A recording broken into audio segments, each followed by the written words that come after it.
record. Loops and variables are related to each other.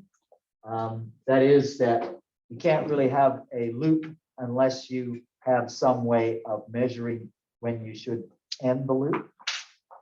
If you had a loop that continued forever, we call that an infinite loop, then that would sort of stop your computer from working. You wouldn't be able to use it. At least that one core of the CPU would be taken up. So loops and variables are related. We will talk about loops first, and then we'll go into variables. You'll see, I hope you'll see the relationship between them. We use the variables as a way of controlling the loop. So what do we mean by a loop? You might remember in our first couple of lessons, we talked about the structure of computer programs or algorithms. It follows a sort of a rule. There's set structures. That is, we say we have sequence, which means if we set out all the steps in a computer algorithm or computer program, that they will be processed in the order of their sequence. So the first line of code is processed before the second line of code, etc. That's sequence. Then we have this concept of branching or selection. And the idea of branching and selection is that you can change the way that the computer program is processed with a branch. And a branch is going to be like an if statement. If this, then that, else that. That would be an if statement of branching. We have other branches as well, but that's the one we can start with. And then the other function that, or sorry, the other feature of computer programs and algorithms, which is very important, is the idea of iteration, or another word we used for it was repetition.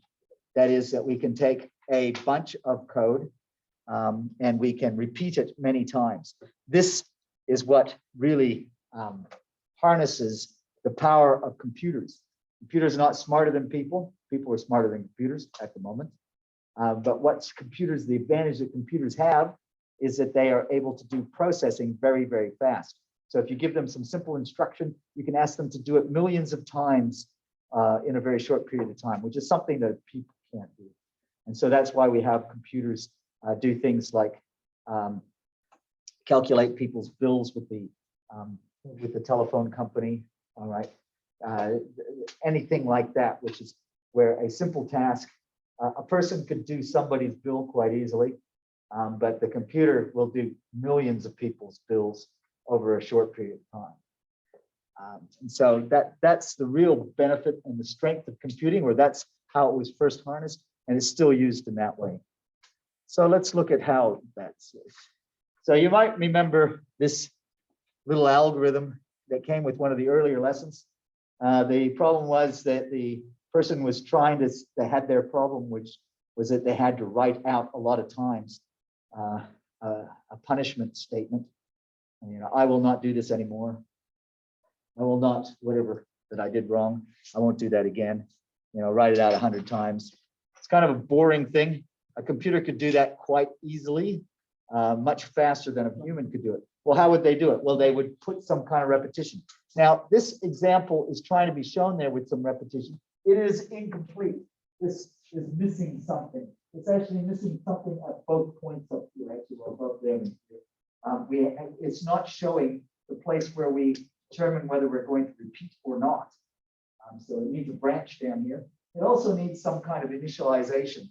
Initialization means setting things up so that the loop will work. So this is not working. Let's change it so it does. So what's in here? Redirection. Before we change it, let's talk about this. If the loop doesn't have something to stop it, then the loop would be infinite. An infinite loop will stop a computer from working properly. You'll have to reset it somehow. It could be used as an attack on a server, because you could have this thing called a denial of service. If you kept sort of trying to access the server millions of times, you could do that. That has been a hacking technique. So somebody wouldn't do that personally. They wouldn't sit there and try and access the thing. They would put that into a loop and set it out on the computer, right? I mean, onto the net. So infinite loops can be quite bad. And so we have to have a way of stopping the loop. So we stop the loop either by reaching a counted value, We can count up to a value and then we stop when we reach the counted value. Or we can have this thing called a sentinel. A sentinel is a word which comes from another context. We talk about sentinels in a military or a security context. That is, if you're in a military and you had a camp which was near your enemy territory, you would probably set about the outsides or the perimeter of the camp. You would set sentinels. And the job of the sentinel would be to make an alert if the enemy tried to gain access. The job of the sentinel would also be to challenge the enemy and block their entrance to the camp if they were the enemy, to find out if they were the enemy. So that's what a sentinel does. You could say that a sentinel allows or doesn't allow access to the camp. That's in the military context. So in a computing context, you can think of the loop as being like the camp, okay? And will we allow that the processing in the camp? Well, the sentinel will decide whether you can or not. Okay, so it's just a value that we use to see if the loop will continue or if we will even enter into the loop. So we've got two ways of making the loop go and stop. One is the counted loop. So that's where we say, we're going to do this 10 times. Okay, so we'll start with the number 0 and we'll add 1 to it every time we do it. When we get to 10, we'll stop. You might say, well, that's actually 11 times. Well, actually, okay, so yeah, but when we get to 10, we won't do it that time. So that we do it just 10 times. So looking at our punishment example, we could do something like this. I would actually change the yes and the no around here. I'd say I'd use less than. But this will work. This will work. It's just not ideal. Why I say it's not ideal? Because what if the number was 11? Would you keep going? You know, I mean, if you didn't count by ones, if you counted by twos or something, that could be a problem. So it's not the best. So, but it will kind of work. All right. So except no, it won't work because we don't have a number to count. We're just saying, you know, number of iterations. So we're missing something up here, which is can we initialize the variable? You had a question.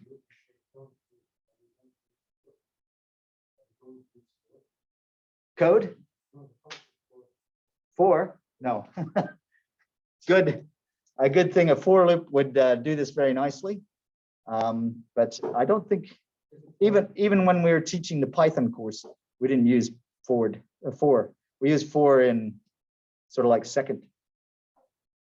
Okay. So this is a little bit more complete. What's happening here is we actually set or we initialize the counted value. We initialize. Initialize means to set to a initial value. We set it to 0. And then every time we print this, we add 1 to the value. That's what the word increment means. Increment means increase by a small amount. So in this case, we'd increase by 1. And then we check to see if the value has got to 10 yet. If it didn't yet get to 10, we go back and do it again. When it gets to 10, we stop. So that's a counted loop. So let's do a counted loop as a flowchart. Draw a flowchart of a program that asks you, I'm not going to ask you to do this homework. We're going to do this now on the board. I'm going to show you how to do it. Let's just see. Flowchart of a program that asks the user to enter their age and happy birthday to you is printed by however many times their age is.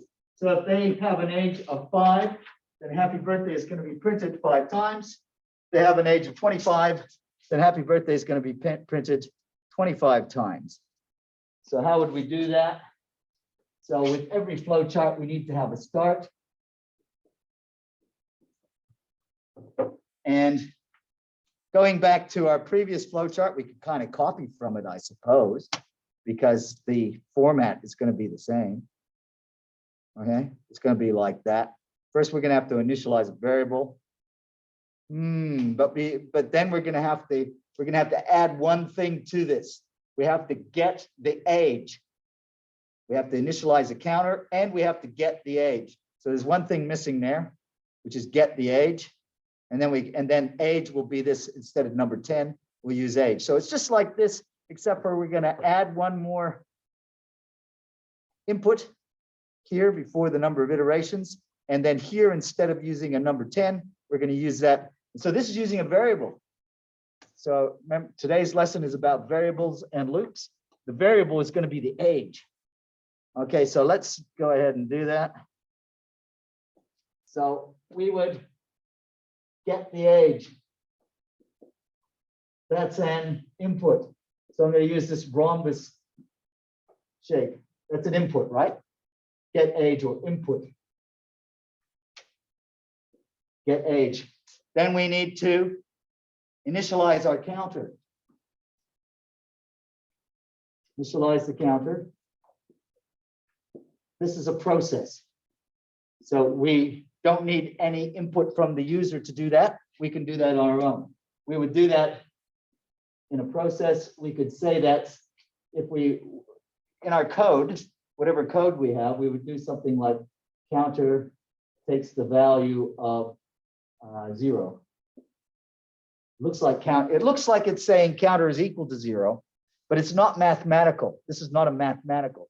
What this is this is actually saying take the memory space which has been allocated to the variable counter and put the value of 0 to it, or put, yeah, that's what it means, because this is a variable.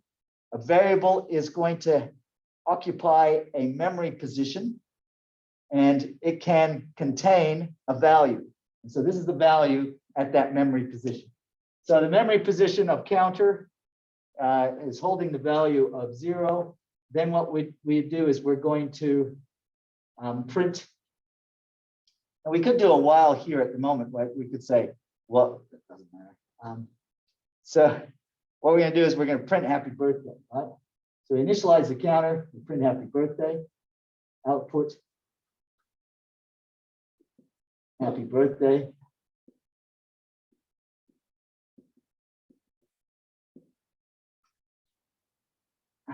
So that's one of those rhombus style things. And now we're going to check. Oh, now we have to increment the variable. We have to increment the variable counter. So how do we increment that? Increment count. Increment means to increase by a small amount. When we're counting, the small amount that we increase by is always exactly 1, right? So increment the count. That's a process.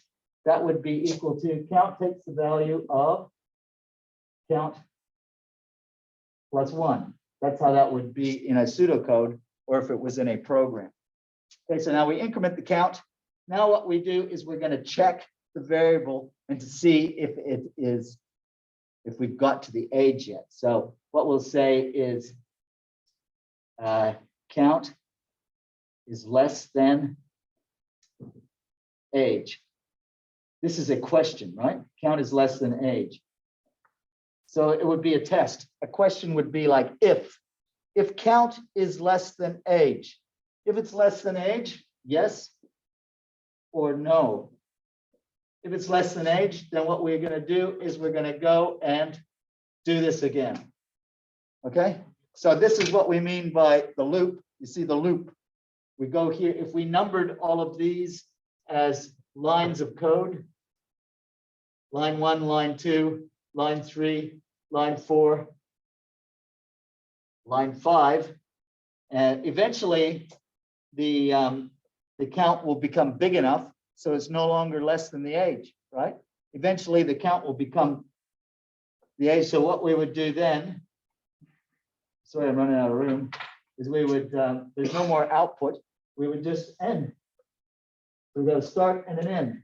So we have output happy birthday however many times there are. So how this would work is line 1, so sequence. Line 1 would be first, then line 2, then line 3, then line 4. When we got to line 5, we'd go back to line 3.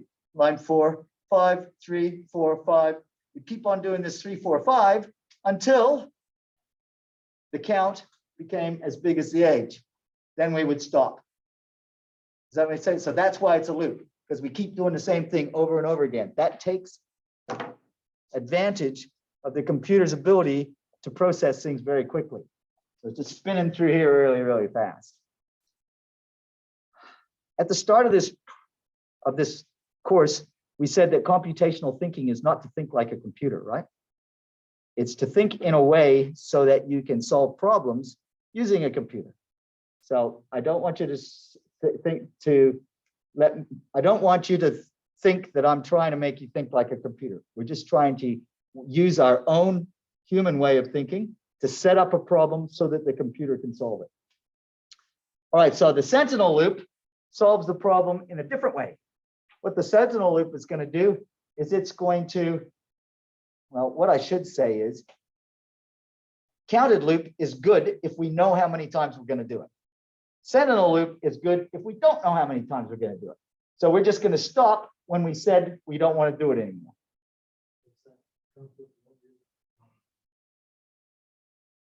Sorry? Counted loop would be good for for loop, would be perfect. But you can use for loop to do a Sentinel as well. While loop will work for counted or Sentinel, but if you want to do a Sentinel, while loop is probably better. So the while, okay, we're not talking about whiles and fors, really, sorry, Jihad. That comes later when we get into sort of algorithm design. But the Sentinel loop, what we do is we don't know how many times we're going to do this when we start. What we say is we'll do this until some state is achieved. Now, this would be, Sentinel loops would be the types of loops, I suppose, that could happen if you had an electronic way of measuring, well, what I'm thinking of. You have a sensor and you add something, and when you get full, then you get a beep, that kind of thing. You could do that with a Sentinel loop, I suppose. When the check light on your check engine light on your car that makes us all feel terrible, right? That could be there could be a computer loop, a computer program running a loop which says, you know, don't show anything most of the time, but if these things and this thing happens, then we'll get out of the loop and we'll have some strange event happen. It's probably not the best way to solve that problem, to be honest. I'm just trying to think of what's a better example. The user is entering data and they have many fields to fill. You know, how many movies did you watch this week, right? Okay, no, they don't ask that question, you know, but which movie did you like best? Tell us about, instead of how many, because that sets you up for a counted loop. If they asked, tell us about the movies that you liked this week. And then you write, okay, when you're finished telling us, say end. And so the end would be the Sentinel for the loop. Well, here's another one. What this loop is supposed to be doing is it's going to add sales values to a total, and it's going to stop at some point when a Sentinel is entered. So it suggests that a good Sentinel would be a number of 0, or it could be a negative number, because if you have a sale with a negative number, it's not really a sale. So as long as the person keeps entering sales values that are more than 0, then it's going to add them to a total. And it would do that forever and never stop. It would just keep asking for the next sales number. So we get tired of entering all those things, or we finished entering all those things. So we type a number 0, and that's when we get out of the loop. So this is missing some parts to it because it doesn't have the branch there, which is the decision box. And yeah, so we're missing some. So let's see if the next slide adds to it. There's our decision box. So what the decision box is doing is it's acting on the Sentinel. Do we have a current value of 0? When we do, that's when we quit. Otherwise, we keep going. So that's a Sentinel loop. If the current sale value ever becomes 0, then we stop and we output our results. Sentinel loop. The Sentinel is the, we have a variable there called current sale, and we'll add a new current sale every time. When the current sale is ever entered as 0, we end. Okay, so obviously we don't want to use a value for the Sentinel, which is going to be used by the user in a normal entry, right? So we're going to use something which is, we say, out of the range of the possible values. I mean, nobody's going to have a sale of 0, so that could be a good Sentinel value. Even better might be a negative number, right? Because what kind of transaction would have a negative number? So that's why there's a suggestion we use a number -10 as a Sentinel value. So Sentinel value should be of the same type, obviously. If you're entering numbers, a Sentinel value should be a number, but it should be a value which would not come up in the normal input. Okay, so let's do another flowchart. I will not cheat on my assessments. Ask the user if they want to print it again or stop. If the user says again, it will loop. You guys want to help me this time, or you want me to do it again too? Let's see. Okay, so we always do a start. Okay, it seems like we have to, I will not cheat on my assessments. So that's going to be an output. And then we're going to ask them if they want to print it again. Print, so this is the output. Print, I will not cheat.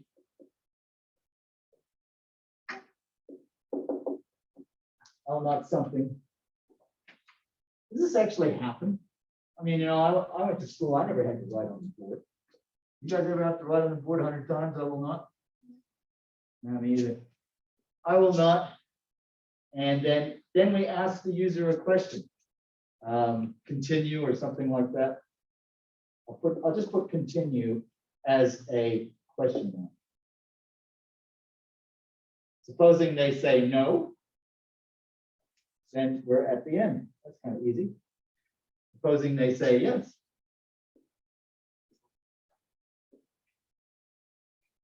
Keep doing it. Pretty simple. It's like the simplest flowchart ever. Okay. So this one is about when do we choose? Should I do counted? Should I do Sentinel? Which one should we do? Setting aside jihad, the argument on whether to use a for or a while. Now, you'll see this when you do your Java or your Python or JavaScript or whatever, a for loop. What is so awesome about that is in a single command, you can write your whole loop, one line of code. If you're going to do a while loop, you're going to need multiples. So that's the thing, right? So, definitely there's a place for a for loop. While loop is a bit older and maybe used by some of those older programming languages for a longer time, but for's been around for a long time. Okay, so if a number is known, if we know exactly how many times we want to do the loop, well, maybe a counted loop would be better.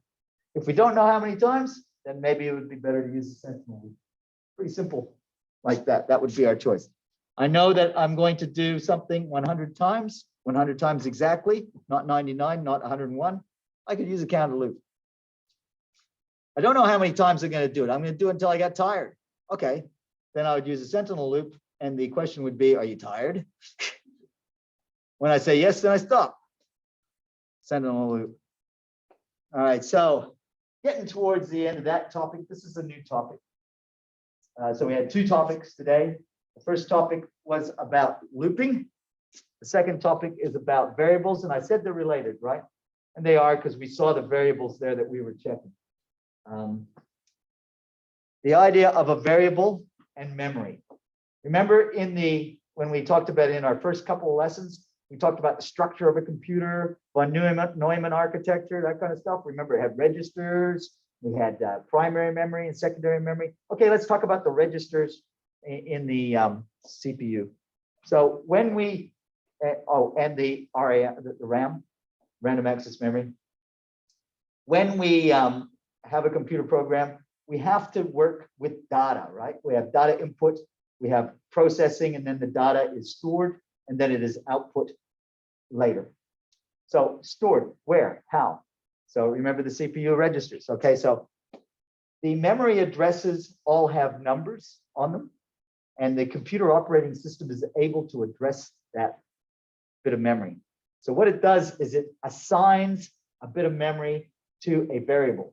So that variable becomes associated with a piece of memory, an address in the memory, okay? So when that happens, then we can add a value to that address, okay? We can add a value to that memory. And so the memory place is storing some value associated with some variable. The variable has a name, and so we can refer to it and bring it out of the memory by using its name. And so there we're using addresses to assign to variables, and then values are put into those addresses, and then using the variable name, we can retrieve those values. Do I have a, okay, yeah. So there's another idea, which is the idea of a constant, which is mentioned there. That's also going to be stored in memory. It's a constant's kind of like a variable, but the difference between a constant and a variable is that during the running of the program, the constant's value will not be changed at all during the program. We don't change it at all. Whereas with a variable, as the name would suggest, we can change that value. We can add to it, subtract to it, replace it with something else. And so that happens a lot in our computer program. So here was a variable. We set a variable to a name of counter. So somewhere in the memory, we assigned an address to the variable counter. Then we put a value of 0 onto it, okay? Then every time we went through the loop, we added 1 to it. So first time through the loop, count became 1. Second time through the loop, it became 2. Third time, 3, etc., until we got to the age.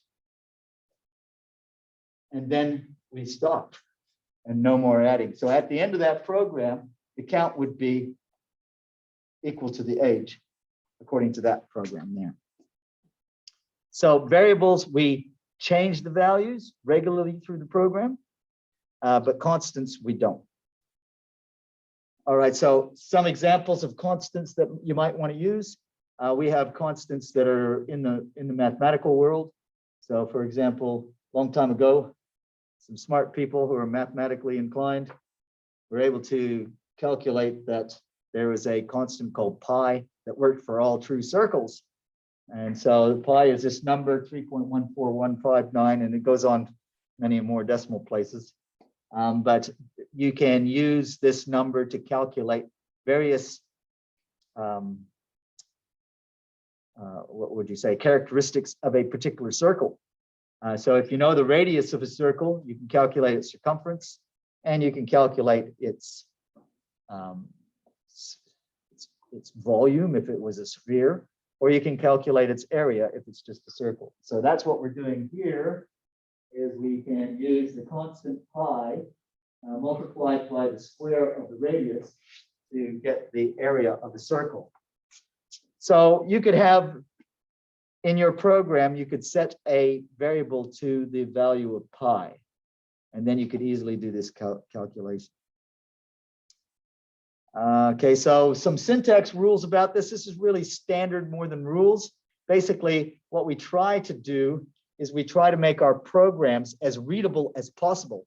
So if somebody comes along after we've written our program, and maybe it's us who comes along after, because we can't remember everything forever. So maybe you wrote a program 6 months ago, you come back and you look at it. It should be readable so that when you look at it, you remember more quickly what it was. Even more so if somebody else is going to, you're a programmer working at a company, you write a program, then you move on, or you go to some other project. Somebody else should be able to pick up your code that you've written, and it makes sense to them. So how do we do that? We make our variables mean something, right? We don't just say X, we don't use variables of X, Y, A, B, that kind of. We have plenty of room in our memory of our computers nowadays to give a descriptive variable name. And so we use descriptive variable names. So for example, if we wanted to store a student's name, we might say student name. We wouldn't just say name, because maybe we've got other people's names in the system. So we want to specify this kind of thing. Now, look at also the capitalization in this variable. We start all of our variables with the lowercase. the variable is kept in lowercase, except if the variable is more than one word, then the second word or the third word or whatever, any words after the first word would be capitalized for the first letter only. So we call that camel case. Can you guess why we call it camel case? I'm sure you can. Camel's got a hump in the middle, right? So we call that camel case. We use camel case for our variables. I hope that you'll remember it. Maybe the name camel case will help you to remember to start off with lowercase. We have a hump in the middle. For our constants, and again, your computer program will work if you don't use camel case. You could have it all lowercase and it will work fine. It'll work fine if you do some other case, but this is a standard. Again, we want our computer programs to work in such a way that somebody else can read it and understand it. And so they'll be looking for the variables to be like this because that's the standard. And so if you put them some other way, they might confuse them. And we don't want to confuse anybody. So we use full uppercase for our constants. And that way we can know that a constant is different than our variable just by seeing it in the program or in the pseudocode. Well, here's some examples of what we call types. Data is stored in types. It has to be stored in memory. Now the memory is going to be different for the different types of data that is stored. So a simple number, an integer, has no decimal values, no fraction in there. Those are going to be the smallest sort of memory requirement. The number one doesn't take up much space. So that's really good for us. If we're working with our computer system, we want it to run efficiently, and we have some whole numbers, we're going to store it in an integer value. The other thing about integer values is we'll be able to do integer mathematics with it. And we'll be able to add them together and all that kind of stuff. Now we have some other numbers. Not all numbers are integers. Some numbers have decimal values. Okay, we can't use integer for them. Why? Because the integer, as it's stored in the computer program memory, doesn't have enough space to store decimal values. Decimal values could be really, really big. So we have something which is less efficient for counting, but it works if we want to do mathematics where we need decimal values. If you're going to have any division in your computer program, then you're going to need to have floating values, right? Because any division, you know, the number 2 divided by 3 gives you a value which has a decimal. So floating points for anything that's got decimal values. Characters. We have this thing called Ascii Code. You may have heard of it. I don't know. Ascii Code is 256 or 128, depending on which Ascii Code you use. But all of the characters of the alphabet, upper and lower case, have a special representation in Ascii Code. Also, lots of other characters. And you can get bigger character sets that will include Arabic and Chinese symbols and things like that. So they could be stored in a character. I'm not sure about the Chinese and the Arabic symbols. Might have to have a whole byte for them probably. But that brings us to the next thing, which is a string. The idea of a string is where we put characters together to make something bigger. And so we have this concept of concatenating. We can stick characters together to make a string. We can stick strings together to make bigger strings. And so they take up a lot more space. But a nice feature of them is, as you say, you can add them together. And it can include spaces and all other kinds of things. So if you're going to manipulate if you're going to write a computer program as a word processor, then you'd be using a lot of strings. All right, so here's a idea using some variables. Again, don't ever write a program like that that says variable C equals B plus A plus A. Now it's not like mathematics, right? This is not mathematics. This is computing variables, and it works a little bit different than mathematics. So you might look at that and say, oh, that's just math. Yeah, that's true. Right?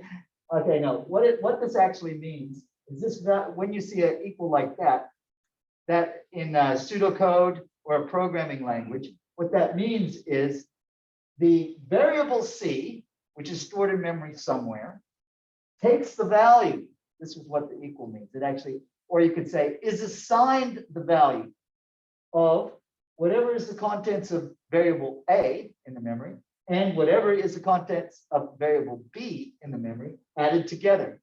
So how this would happen, like it says fetch, how this would happen is you would have to retrieve from the memory whatever's in the variable A, retrieve from the memory whatever is in variable B, we use the word fetch for that, add them together, and then store the contents in the position for variable C. That's what that means.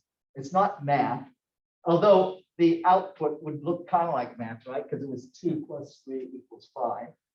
But what it means, there is some math that happens. They are added together. This math happens. But what this means is that the result is stored in this variable. Does that make sense?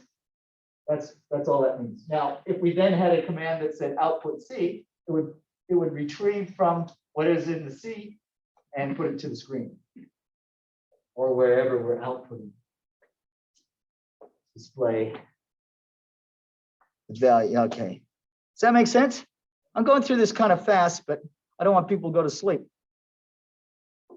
I don't want me to go to sleep. This might happen if I talk too slow. Okay, so the idea of a program state is that you could take like a picture, a snapshot of what's happening with all the variables and constants in a computer program at any particular point in time. We would say that's the state. And the state changes as the computer program progresses. And so we could probably give an example of that right here, I think. Yeah, I think this example comes up later. So when it does, we'll just skip over it. So what I'm going to do is we're going to take snapshots of this program. We're going to run through the program. Now, to make this possible, notice that I've numbered all of the code in the program. So each line of code has a number. So that makes it easier for us to work with. So what we could do is we could have a table. And in the table, we list all the variables. Oh, so we're also going to list the line of code. So line. Then we list the variables. So we got age. And we've got count. So we might also add to it, besides the variables, we might also add a thing for output. And sometimes I do a yes, no, or true, false, or whatever, if for the decision.